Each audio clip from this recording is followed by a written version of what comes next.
इस वीडियो में we are going to learn how to add the dynamic series label. This is the data that I have. So let me explain you the data first.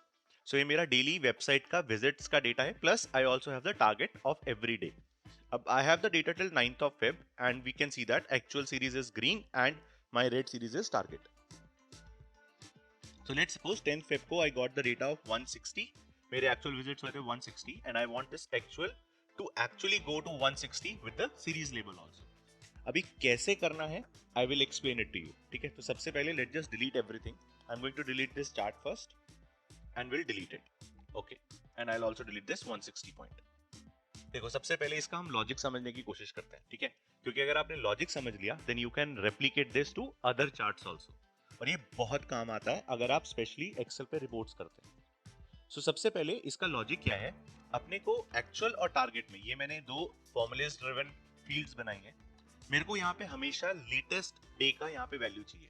So I can put is equal to sine is equal to this value, तो ये 110 हो जाएगा.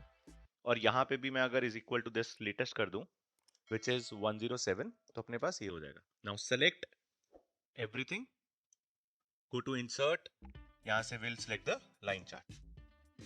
Alright, now अब मेरे पास actual visits है, target value है, actual है और टारगेट है. अब एक्चुअल और टारगेट मुझे एक्चुअली में दिख नहीं रहा because there is only one data point 110 और 107. उसका रीजन यही है बिकॉज इन दोनों की वैल्यू सेम है, तो वो इसके पीछे छुपा हुआ है. द ग्रे कलर एक्चुअल और येलो कलर का टारगेट इसके पीछे छुपा हुआ है.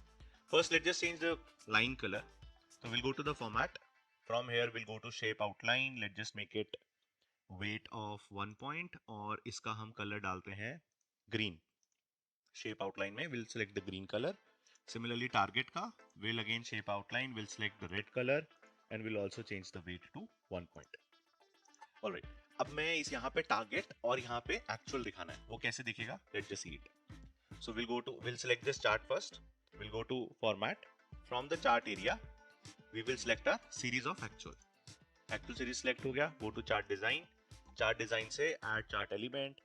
Go to data labels and select the right hand side. ये 110 आ गया, but I want to show the series name. So right click on it, go to format data label. From here select the series name and uncheck the value and show letter. Now इसको close कर दो. I have the actual. Similarly I will do the same thing for target. I will select it.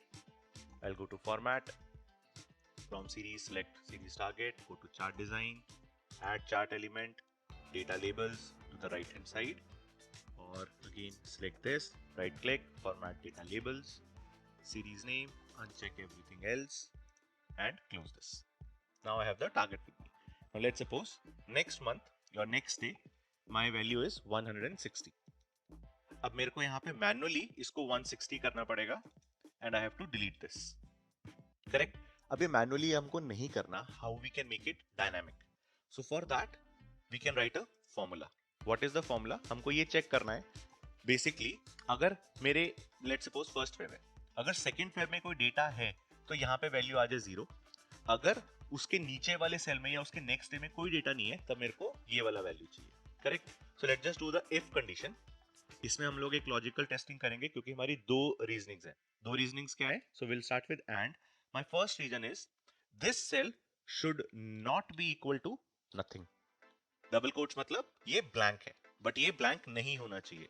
And my second condition is इसके नीचे वाला cell which is the next day, this should be blank. So this should be my blank value. अगर ये दोनों conditions true है then give me this result, otherwise give me nothing. So I'll put it 2 semicolons, bracket close, hit enter. अभी blank आ गया. Now let's just drag this formula to the down. अब मैं यहाँ पे अगर 170 करता हूँ, see automatically 170 आ गया. तो ये डायनामिक हो गया हमारा. Similarly, we can do the same thing for the target, और target को हम ignore भी कर सकते हैं. Reason being, I know my target is always till the 13th Feb. Next time जब भी आएगा, I just have to do it once. But I can copy this formula and paste it here. It will work exact same thing for target also. अगर आपको target के लिए भी करना है.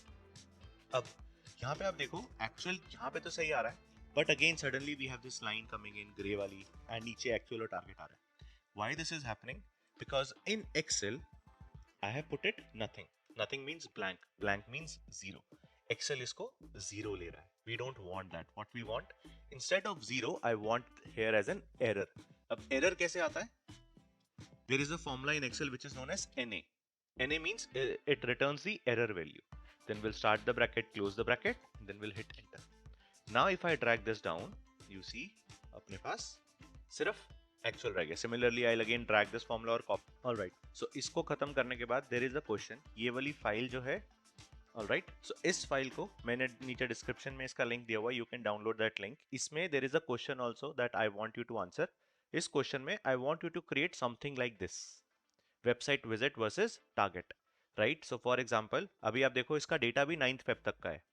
Now 10th Feb को जैसे ही मेरे पास डेटा आता है 150, I want यहाँ पे 10th Feb भी आ जाए और 150 plus 138 भी ऐड हो जाए. Let's just see that.